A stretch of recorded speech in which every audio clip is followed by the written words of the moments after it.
I knew when I said goodbye to him that it wasn't goodbye forever and I'd see him again. And when I see him again, he won't be in pain anymore. And he won't be weak.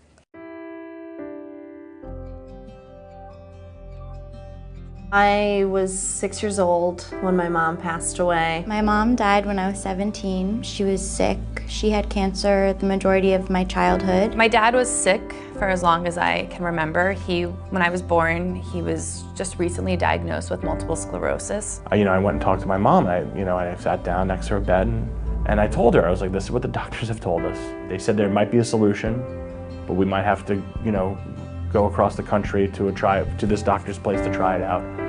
And she just looked at me and she's like, no more. I can't. My father, who was young and didn't smoke, came down with pancreatic cancer, and within less than 6 months he had passed away. My father died first. He had arteriosclerotic heart disease, so he had a massive heart attack. And then my mother, she died about 5 months later, and she just had like a sudden cardiac arrest. And I was on the phone with her when it happened, but I didn't know that she had died.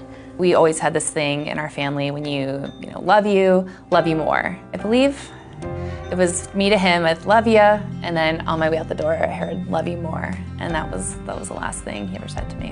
And he was throwing up due to the chemotherapy. I was young and I walked past it and I recoiled and said gross and ran away.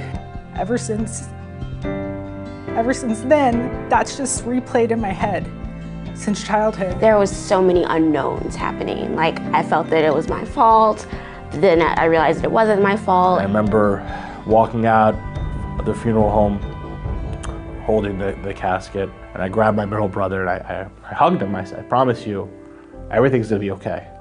I'm gonna make sure of it. Everything's gonna be fine.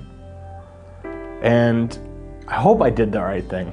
I'm hoping that I was able to do what at least half my mother was able to do for me. It was Mother's Day and everyone was like crocheting these things for their mom, and I was the only kid in class that didn't. And so then I just did it for my grandma, which sounds weird, yeah. So yeah, that's when I kind of understood that that everyone else kind of had this thing and I didn't. You never really lose certain memories or certain parts of their personality, and I, to this day, will be watching a movie that I watched with him several times, or a TV show that I watched several times with him, and I can still hear the parts where he laughed. That void is always going to be there, and it's a part of who I am today, but it doesn't have to pull me in, it doesn't have to take over me. And it's something that I work on all the time. I had a therapist for the first 6 months after it happened, because it helps to talk to someone without bias. I go to therapy. I go to therapy because this isn't an issue that's just gonna go away. You are going to deal with the loss of your parents for years. If there's somebody that you care about, you need to let them know. And don't waste time is the biggest thing you learn, because you could be taken today, tomorrow, and 50 years. You don't know. I learned a lot in those 16 years, and I cherish those memories. I always tell my friends, cherish your parents. You never know when they're gonna go. Cherish the time you had with them and share that with people, because everyone's in it together and we all are going through the same thing. We are in a struggle together, and together we are stronger.